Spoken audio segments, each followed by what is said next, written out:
Los tocadiscos estaban muy adelantados a su tiempo. Todo el mundo sabe que el sonido proviene de los surcos, pero ¿cómo diablos puede un surco en un frisbee de plástico generar el dulce néctar de oído que es Yellow Submarine? Es porque el sonido es solo vibración. Digamos que hablas en un cuerno grande que tenía un globo estirado en el extremo. Ese globo extendido vibrará cuando hables por dicho cuerno, y esa vibración es la misma vibración que hace tu tímpano para permitirte escuchar el sonido. Así que digamos que luego pegaste un lápiz con cinta adhesiva que vibra con el globo. Si pongo un trozo de papel contra el lápiz, verías algo como estos garabatos inútiles. Ahora si muevo el trozo de papel a un ritmo constante, verías estos garabatos un poco menos inútiles. Felicidades, acabas de grabar tu voz. Buen trabajo. Ese garabato en tu hoja de papel son las ondas sonoras o la vibración que estabas haciendo al hablar por la bocina, pero no hay forma de reproducirlo. Es literalmente solo una hoja de papel. ¿Y si no fuera? ¿Y si en lugar de...? Al hacer una línea 2D, hacemos una línea 3D, y eso es lo que hicieron estos tipos en el siglo XIX.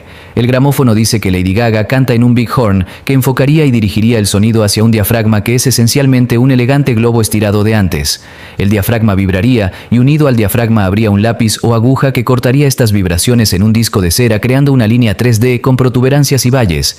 Si tomas ese disco de cera y lo sometes a un baño químico, tendrás un disco de metal. Luego puedes usar ese disco de metal como sello en viejos frisbees de plástico. Ahora tenemos un disco, pero la pregunta sigue en pie: ¿cómo reproduce música? En realidad, literalmente, simplemente haces todo al revés. Primero comienza a girar el disco a la misma velocidad que lo hiciste.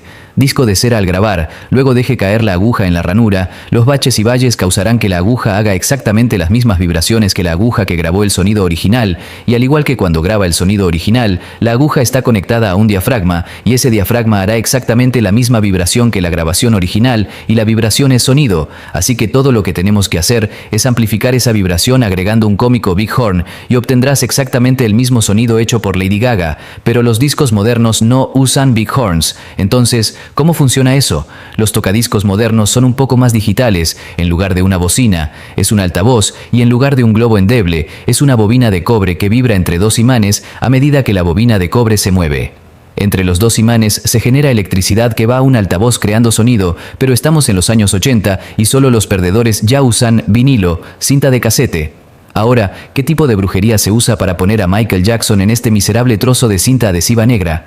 Imanes. La respuesta es imanes. De hecho, el proceso real es una especie de versión magnética futurista de un vinilo. Paso 1. Graba algo de música. Digamos que eres Michael Jackson como Michael Jackson. No vas a cantar con una gran trompeta, vas a cantar con un micrófono. ¿Cómo? ¿Puede un micrófono capturar tus jees y jaja?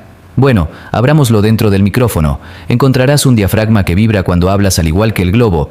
El diafragma está conectado a una bobina de cobre como el tocadiscos, donde el sonido hace vibrar la bobina enviando diferentes intensidades de electricidad, o el diafragma está conectado a un condensador que es básicamente solo una placa elegante mientras hablas. El diafragma se mueve y esta vibración cambia la distancia provocando un cambio en la energía almacenada, lo que resulta nuevamente en diferentes intensidades de electricidad.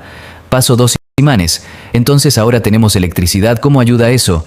Es más fácil pensar en la electricidad como el lápiz en nuestro ejemplo original, y eso hace que la cinta magnética, el papel, el cabezal de grabación, sea el punto de contacto. Las diferentes intensidades de la electricidad hacen cambios a los campos magnéticos en la superficie de la cinta. Esto crea un pequeño patrón de magnetización que replica casi exactamente la onda de sonido original, pero ¿cómo leemos bien dicha magnetización como antes? Es el mismo proceso, pero al revés. Coloque la cinta en un estéreo y allí también habrá un cabezal de reproducción. A medida que la cinta pasa sobre el cabezal de reproducción, los cambios en el campo magnético de la cinta generan una señal eléctrica.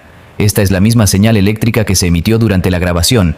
La electricidad se envía a un altavoz que tiene un diafragma justo, como el micrófono que crea una gran vibración antigua, y así escuchas la dulce armonía que es Michael Jackson. Pero nadie escucha a Michael Jackson porque hace 10 años fue bienvenido a los años 90. Ahora en lugar de un frisbee o una cinta escocesa, usamos una cinta gruesa. Anillo glorificado. Para grabar sonido en este anillo gordo, usamos un micrófono que funciona de la misma manera que antes, excepto que esta vez tomamos esa electricidad y la convertimos en unos y ceros que representan la onda de sonido original, y son muchas palabras. Entonces, como el monstruo. Hacemos eso mirando el voltaje, por ejemplo, si el voltaje es tan alto le damos un 1, si es tan bajo le damos un 0.